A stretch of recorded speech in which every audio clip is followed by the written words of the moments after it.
माळेगाव कारखाना निवडणुकीच्या प्रचाराची सांगता रंजन तावरेंकडून चेअरमन पदासाठी चंद्रकांत तावरे यांच्या नावाची घोषणा अजित पवारांना आव्हान देणार।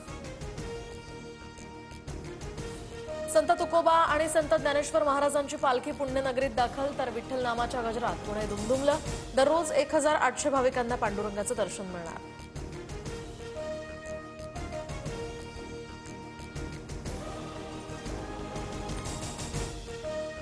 आळंदी देवस्थानच्या विश्वस्तांची पुण्यामध्ये माध्यमांवरच मुजोरी। पालखीच्या वेळी माध्यम प्रतिनिधींना हकलण्याचा विश्वस्तांकडून प्रयत्न।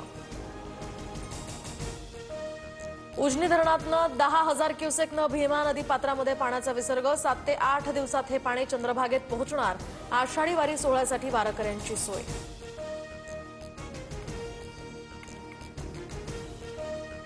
बाईक कॅब ऑटो राईडसाठी सहकार टॅक्सी सेवा सुरू होणार। तर अमित शहांची मोठी घोषणा। ओला उबेर सारख्या खासगी कंपन्यांना मागे टाकून ड्रायव्हर्सना थेट कमाई देण्याचाही उद्देश।